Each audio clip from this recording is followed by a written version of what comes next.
BSc second same NDP के according आज का टॉपिक है transverse nature of electromagnetic wave. Transverse nature क्या होता है इलेक्ट्रोमैग्नेटिक वेव का, तो उसको समझने के लिए हमें लेट करना पड़ेगा कि let an electromagnetic wave travel in a alone axis. कि इलेक्ट्रोमैग्नेटिक वेव है वो किसी एक्सिस के अलोंग ट्रैवल करती है। वो जो वेव फ्रंट होता है YZ प्लेन में वो AT टाइम होता है, AT होता है टाइम t में। Electric and magnetic field will be 0 to right of ABCD। जो इलेक्ट्रिक एंड मैग्नेटिक फील्ड होगा ABCD के राइट में वो 0 होगा। तो ये हमने XY डायरेक्शन लेट कर लेनी है। यहाँ पर ये हमने लेट करना था, ये कोई हमारे पास इलेक्ट्रोमैग्नेटिक वेव है जो ट्रैवल करती है एक्सिस के अलोंग में। तो ABCD इस तरीके से हमने क्यूब की शेप में एक बॉक्स सा बना लेना है।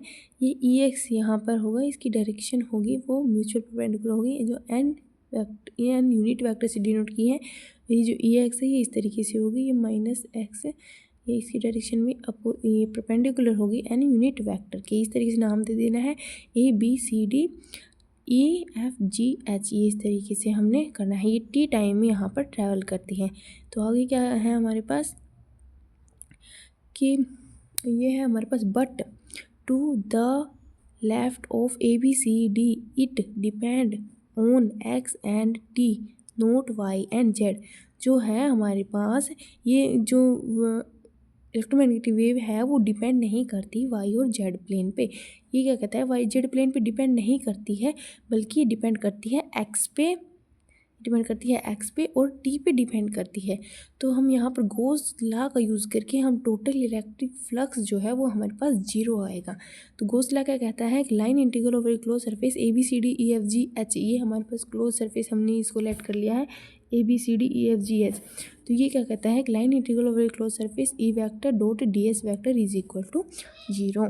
इसको हम सोल्व करने के लिए हम अलग अलग लेना पड़ेगा, पूरे का तो एक साथ हम निकाल नहीं सकते।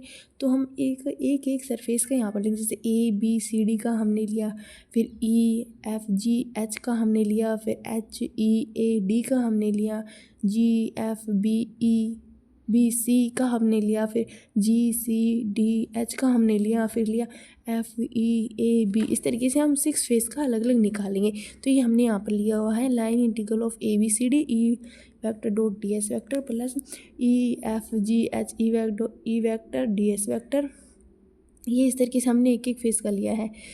तो हमें पता है कि जो E और DS के बीच में एंगल बनता है वो हमारे पास कोस थीटा बनता है, और कोस 90 की वैल्यू हमारे पास होती है 0।